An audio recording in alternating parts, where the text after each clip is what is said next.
بسم اللہ الرحمن الرحیم۔ السلام علیکم ورحمۃ اللہ وبرکاتہ۔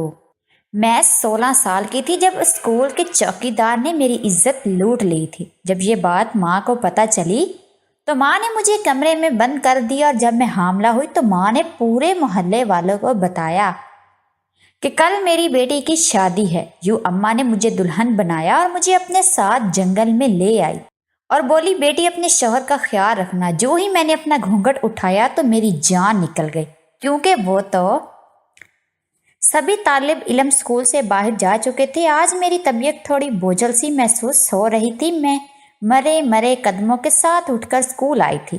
اماں کو کئی بار منع بھی کیا کہ آج اسکول سے چھٹی کر لیتی ہوں، مگر اماں نے کہا کہ اب تمہارے میٹرک کے امتحانات ہونے والے ہیں، اس لیے اسکول تو تمہیں جانا پڑے گا۔ اماں میری پڑھائی کے متعلق کافی سخت تھی، کیونکہ میں ان کی سب سے بڑی بیٹی تھی اور وہ چاہتی تھی کہ میں پڑھ لکھ کر نوکری کروں اور ابا کا سہارا بنوں۔ ابا ایک فیکٹری میں ملازم کے طور پر کام کرتے تھے۔ ان کی تنخواہ صرف 15,000 روپے تھی، جس میں ہمارا گزارا بے حد مشکل تھا۔ ہم اپنے گاؤں چھوڑ کر اس شہر میں آ کر بس گئے تھے۔ یہ شہر بھی خاص کچھ بڑا نہیں تھا، مگر پھر بھی ہمارے گاؤں سے بہتر ہی تھا۔ یہاں پر اچھے اسکول تھے۔ اماں نے یہاں آتے ہی مجھے اسکول میں داخلہ دلایا تھا اور روزانہ کی بنیاد پر مجھے اسکول بھیجنے لگی تھی۔ میں یوں تو بہت ذہین تھی، پڑھائی میں کافی اچھی تھی، مگر یہ اسکول مجھے بہت عجیب سا محسوس ہوتا تھا، کیونکہ یہاں کا چوکیدار، جس کی آنکھیں بڑی بڑی اور ہونٹ کالے کوئلے جیسے تھے، اس سے مجھے عجیب سی گھن محسوس ہوتی تھی۔ میں اکثر اسے نظر انداز کر کے گزر جایا کرتی تھی۔ میں محسوس کرتی تھی کہ وہ مجھ سے کچھ کہنا چاہتا ہے، مگر جب بھی میں اس کے قریب سے گزرتی تو بہت تیز رفتاری سے وہاں سے گزر کر چلی جاتی۔ اگر وہ کچھ کہنا بھی چاہتا تو میں سنی انسنی کر دیتی۔ میں اکثر دیکھتی رہتی تھی کہ وہ کم عمر لڑکیوں کو روک کر نہ جانے انہیں کیا کہتا ہے۔ وہ لڑکیاں بہت خوف زدہ ہو جاتی ہیں اور فوراً وہاں سے چلی جاتی ہیں۔ مجھے اس کی نیت پر شک تھا۔ اس کے چہرے سے خباثت صاف ظاہر ہوتی تھی، مگر حیرت کی بات یہ تھی کہ تمام ٹیچرز اس بات کو اگنور کرتے تھے، حالانکہ ان کو اس بات پر ایکشن لینا چاہیے تھا کہ اس چوکیدار کی کیا حیثیت ہے کہ وہ بچیوں کو روک کر ان سے بات کرے اور ان کے گھریلو مسائل کو ڈسکس کرے۔ گھر کے حالات میرے بھی بہت خراب تھے۔ میں نہ چاہتے ہوئے بھی روزانہ اسکول چلی جاتی تھی تاکہ اپنی تعلیم مکمل کر کے میں کچھ بن جاؤں اور اپنے پیروں پر کھڑی ہو جاؤں۔ میں نے سوچ لیا تھا کہ میں شادی ہرگز نہیں کروں گی، بلکہ نوکری کر کے اماں اور ابا کا سہارا بنوں گی۔ مگر مجھے نہیں معلوم تھا کہ زندگی مجھ پر اتنا ستم ڈھائے گی کہ میں بے بس ہو کر رہ جاؤں گی، اور اتنی کم عمری میں ہی میں اس ظالم چوکیدار کی ہوش کا نشانہ بن جاؤں گی۔ آج جب میں نیند سے بیدار ہوئی تو اماں میرے لیے ناشتہ بنا چکی تھی۔ ناشتے میں کیا صرف چائے اور پراٹھا۔ میں نے اٹھ کر شاور لیا۔ آج مجھے اپنا وجود بہت گرم محسوس ہو رہا تھا اور میرا دل بھی بہت بے چینی کے ساتھ دھڑک رہا تھا، جیسے آج کچھ غلط میرے ساتھ ہونے والا تھا۔ میرا ہرگز دل نہیں چاہ رہا تھا کہ میں آج اسکول جاؤں۔ میرے محلے کی تمام لڑکیاں صبح کو بس میں اسکول جایا کرتی تھی۔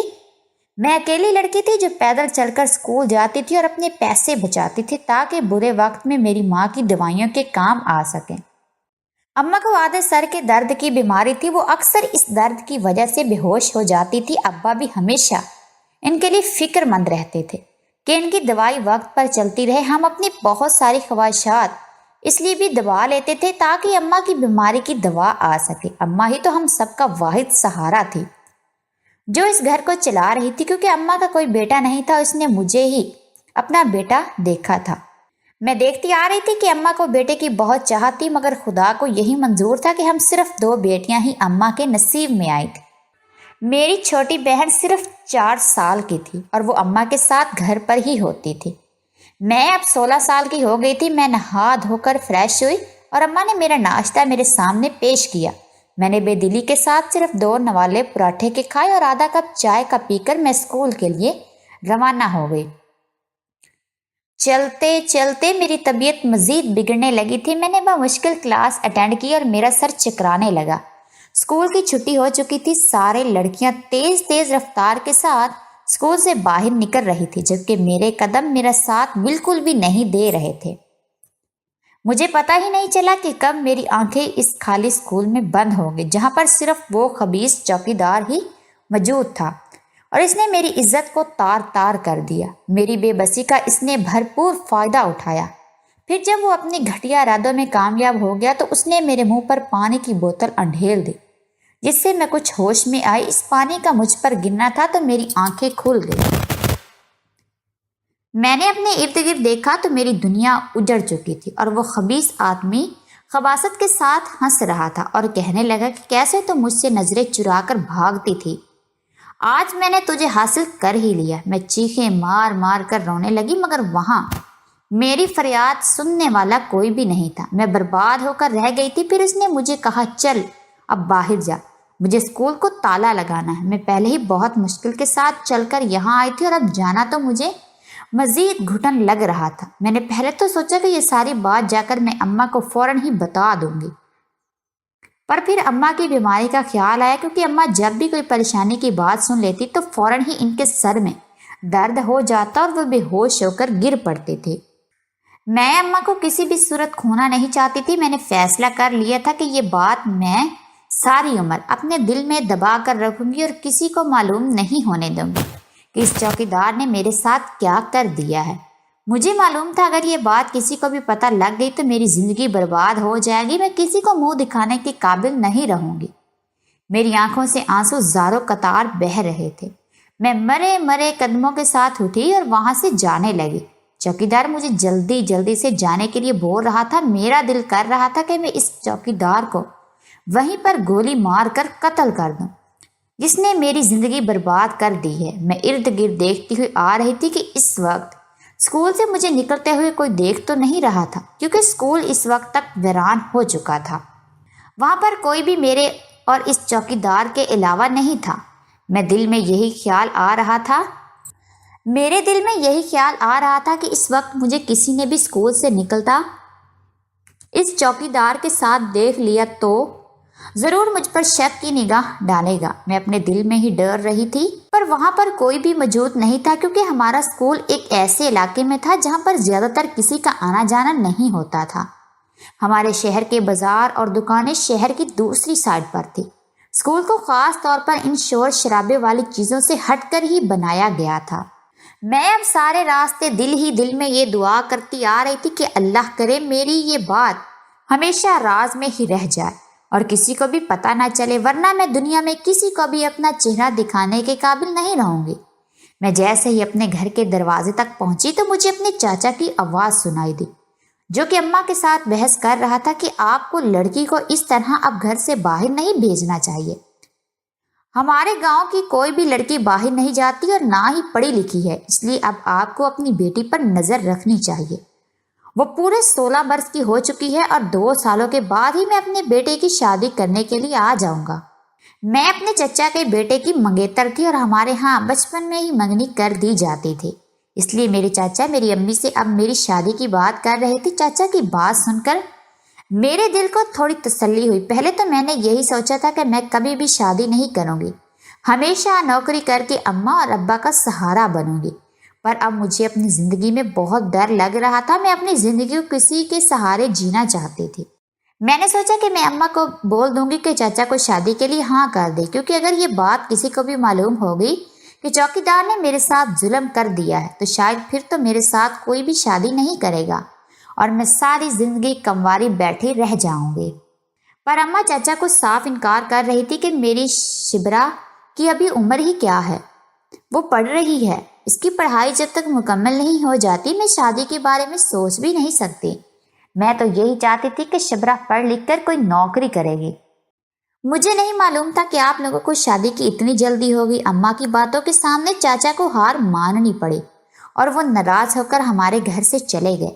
میں نے دروازے سے چاچا کو نکلتے دیکھا تو وہیں پر ان کو سلام بول دیا۔ چاچا نے بھی میرے سر پر ہاتھ رکھا اور وہاں سے چلے گئے۔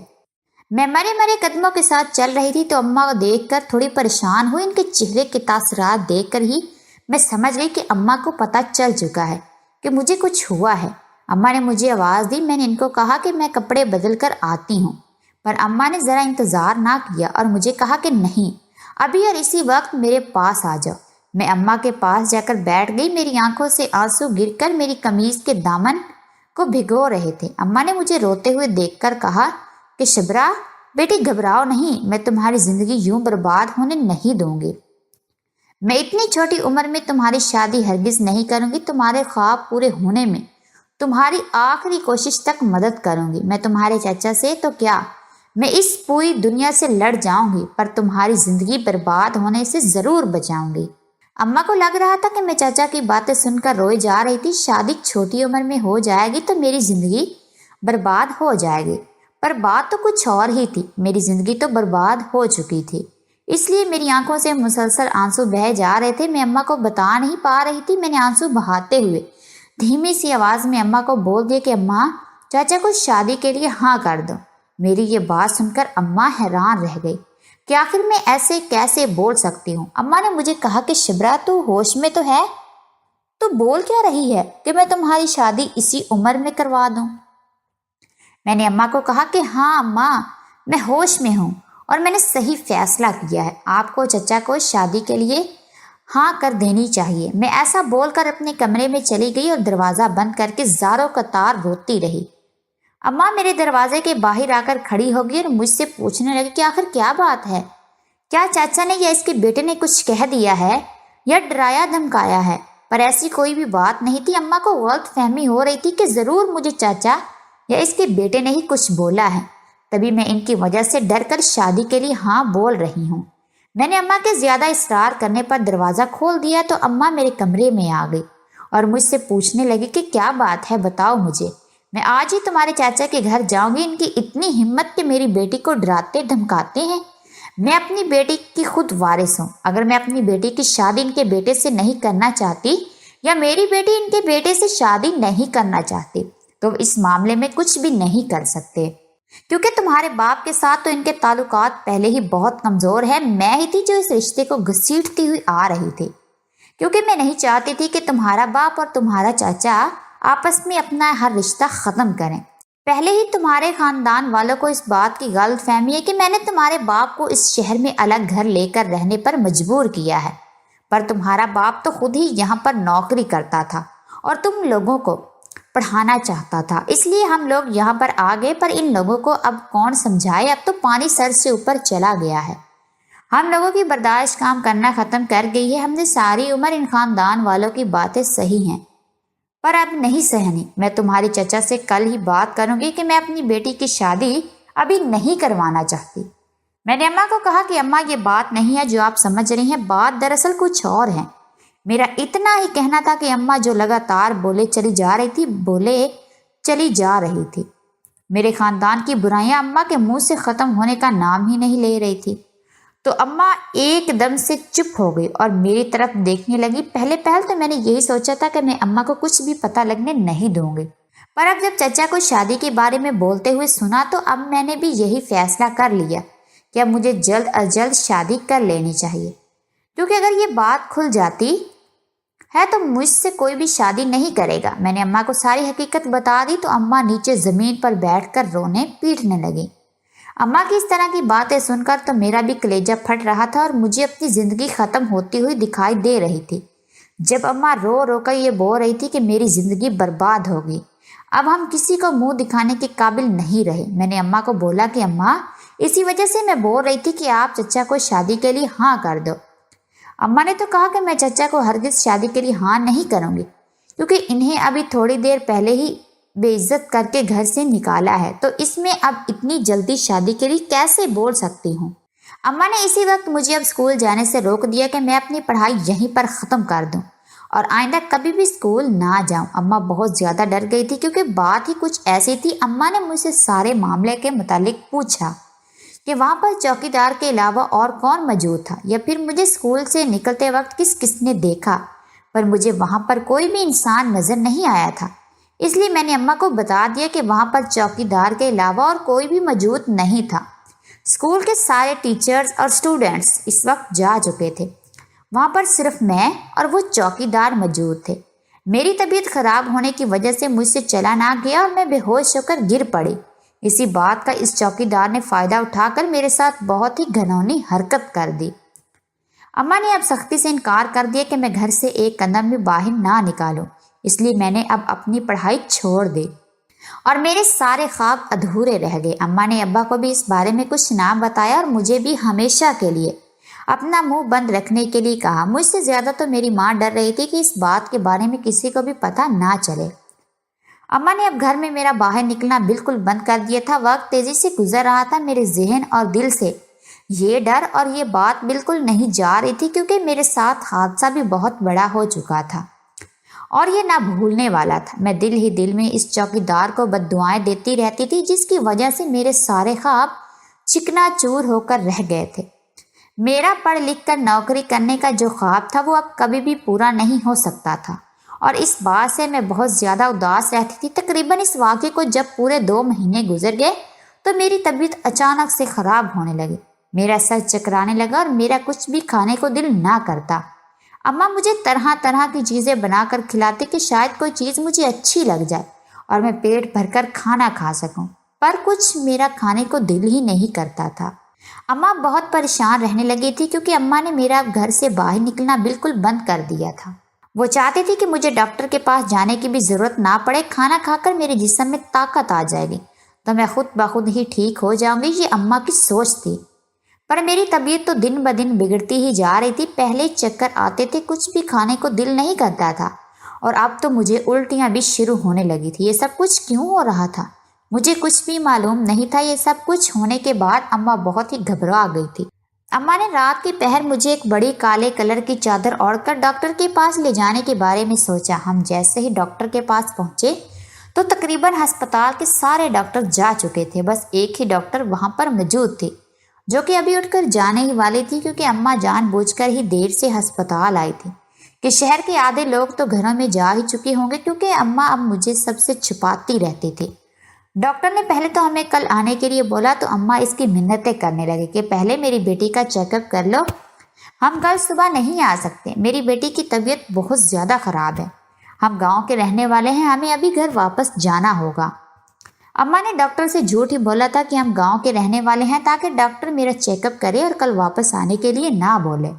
ڈاکٹر نے میری حالت پوچھی اور کچھ ٹیسٹ کروانے کے لیے بولا۔ وہ ٹیسٹ بھی کچھ ایسے ہی تھے جن کی رپورٹ ہمیں اسی وقت مل گئی، تو ہمیں زیادہ وقت نہ لگا۔ ٹیسٹ کی رپورٹ آتے ہی ڈاکٹر نے اماں کو بتایا کہ میں ماں بننے والی ہوں، اور ساتھ ہی ساتھ اماں کو مبارکباد بھی دی۔ یہ خبر سنتے ہی اماں اور میری تو جیسے پیروں تلے سے زمین ہی نکل گئی۔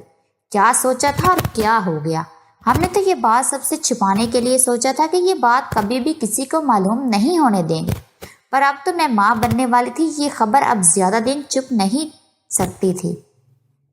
ڈاکٹر سے دوائیاں لے کر ہم سیدھا گھر آ گئے تو اماں زاروں کو تار رونے لگی۔ اماں نے کہا کہ اب ہمیں بدنام ہونے سے کوئی بھی نہیں روک سکتا، اب ہم کسی کو بھی منہ دکھانے کے لائق نہیں رہیں گے۔ میں کیسے سامنا کروں گی تمہارے چاچا اور تمہارے خاندان والوں کا، جن سے لڑ جھگڑ کر ہم شہر آئے تھے؟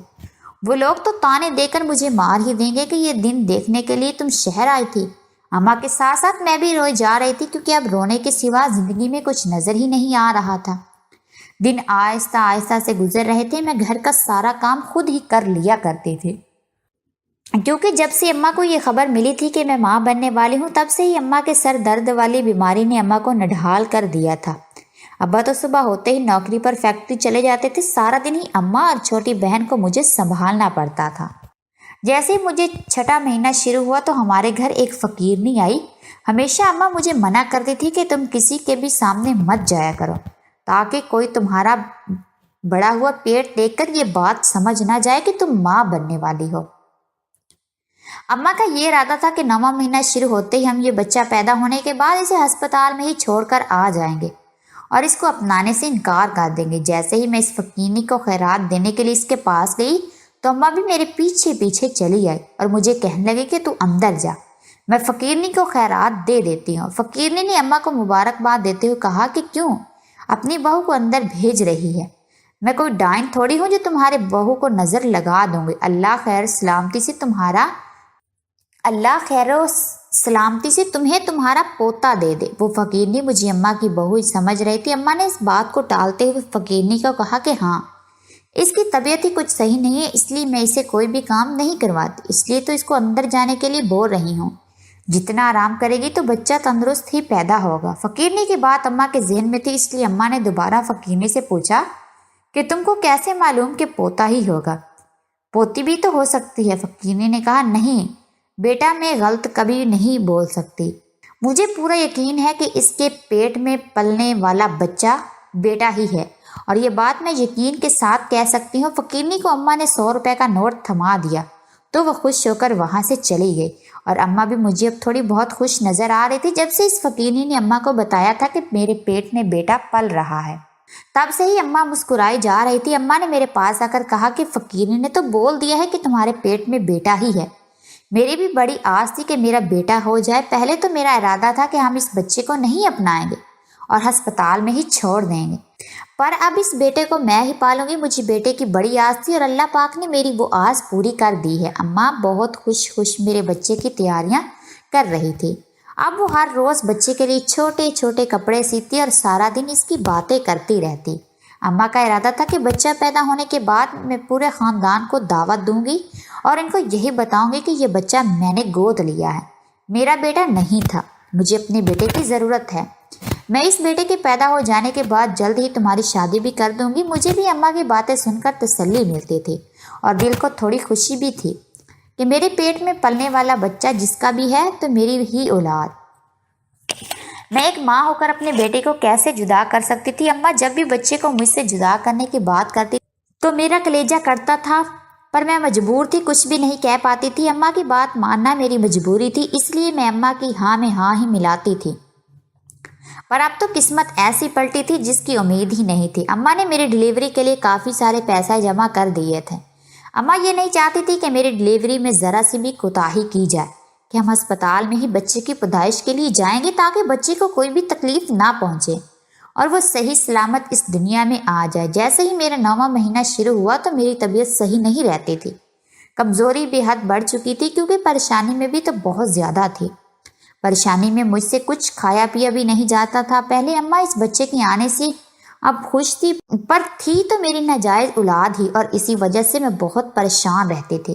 ایک دن اماں نے میری زیادہ طبیعت خراب ہوتے دیکھ کر کہا کہ چلو ڈاکٹر کے پاس چلتے ہیں، تمہارے ڈلیوری کے ڈیٹ بھی لیتے ہوئے آئیں گے اور کوئی اچھا سا علاج بھی ڈاکٹر سے لے لیں گے۔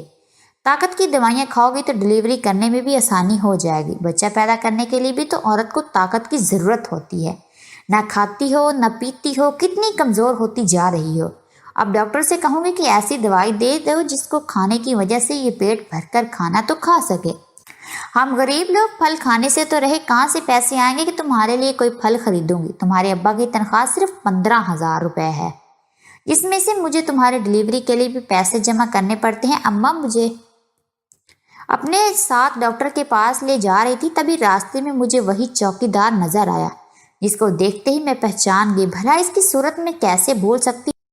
میں نے اس کو دیکھتے ہی اندیکھا کر دیا اور اپنا چہرہ پھیر لیا کیونکہ میری آنکھیں اس کو برداشت نہیں کر رہی تھی، پر اس نے مجھے اچھی طرح دیکھ لیا اور پہچان لیا۔ میں اماں کے ساتھ ڈاکٹر کے پاس چلی گئی اور دوائیاں لے کر گھر واپس آ گئی۔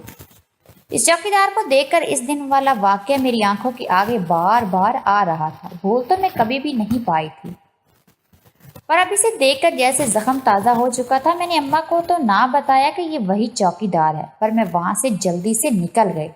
اب پھر سے اس چوکیدار کی شکل بھولنے میں مجھے کافی دن لگ رہے تھے۔ اس چوکیدار کو دوبارہ دیکھنے کے بعد بھی کافی دنوں تک میں اس کو بھول نہیں پائی تھی۔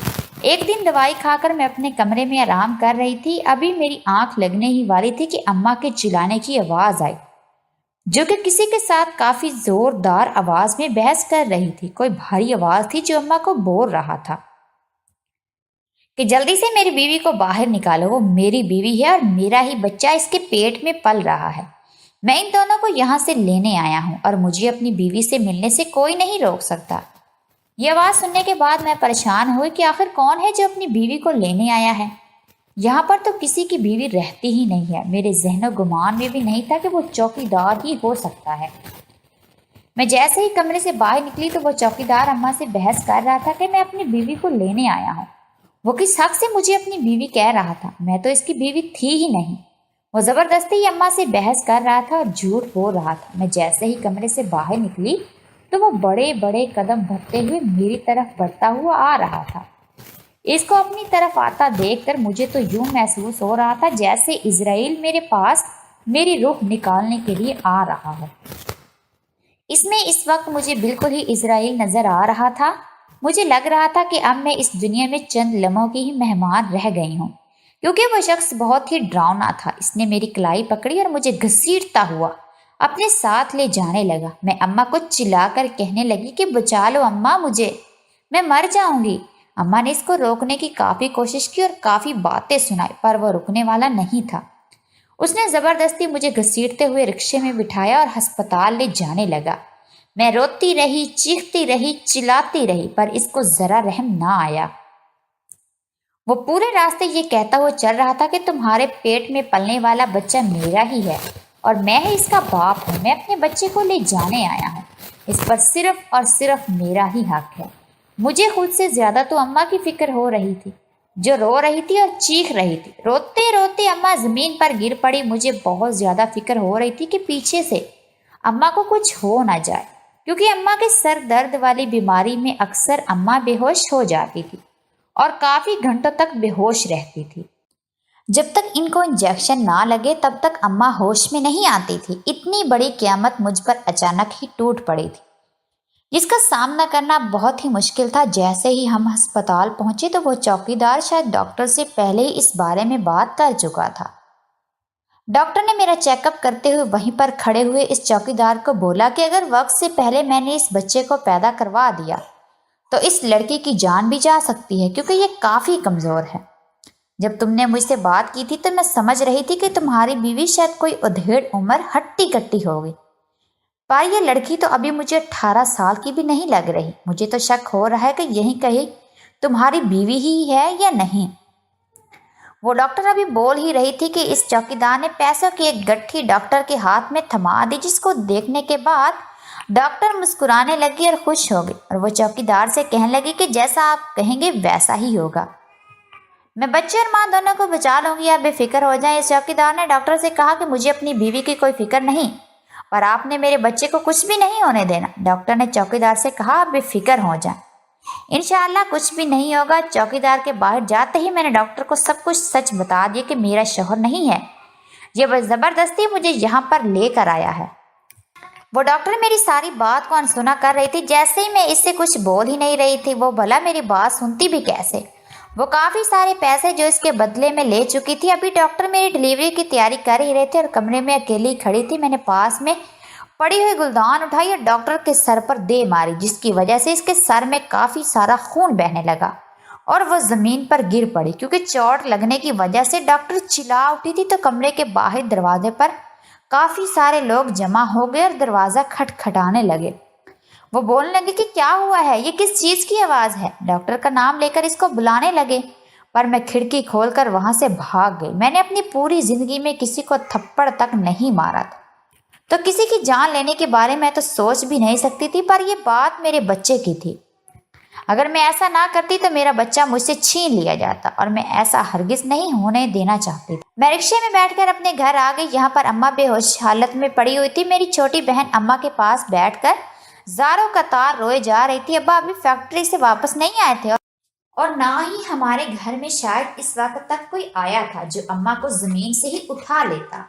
میں نے اماں کے چہرے پر پانی پھینکا تو اماں اسی وقت ہوش میں آ گئی۔ وہ مجھے دیکھ کر خوش ہونے لگی اور مجھ سے پوچھنے لگی کہ چوکیدار نے مجھ پر کوئی ظلم تو نہیں کیا یا مجھے مارا تو نہیں؟ پر میں نے اماں کو بتا دیا کہ میں ڈاکٹر کو کمرے میں مار کر کھڑکی سے بھاگ آئی ہوں۔ اماں نے کہا بیٹا تم نے بالکل ٹھیک کیا۔ میں نے اماں سے کہا کہ ہمیں اب اپنے ڈاکٹر کے پاس چلنا چاہیے، کیونکہ میرے پیٹ میں اب شدید درد اٹھنے لگا تھا اور مجھ سے برداشت نہیں ہو رہا تھا۔ اماں نے صندوق سے وہ پیسے نکالے اور ہم اس ڈاکٹر کے پاس چلے گئے جس سے میں ہمیشہ چیک اپ کرواتی تھی۔ اس وقت وہاں پر پہنچ کر ہمیں پتہ چلا کہ ڈلیوری کا وقت آ گیا ہے اور جلد از جلد ہمیں ڈلیوری ہی کرنی ہوگی۔ اماں نے اپنے ساتھ لائی ہوئی رقم اس ڈاکٹر کو تھما دی تو ڈاکٹر نے مجھے لیبر روم میں شفٹ کر دیا۔ کچھ ہی گھنٹوں کے بعد میں نے بہت ہی خوبصورت بیٹے کو جنم دیا۔ اسے دیکھ کر اماں بہت زیادہ خوش ہونے لگی۔ اس بیٹے کو دیکھ کر اماں کے ساتھ ساتھ میں بھی خوش ہونے لگی، پر ساتھ ہی ساتھ ہم دونوں کو اس بات کا بھی ڈر تھا کہ کہیں وہ چوکیدار آ کر ہم سے یہ بچہ چھین نہ لے۔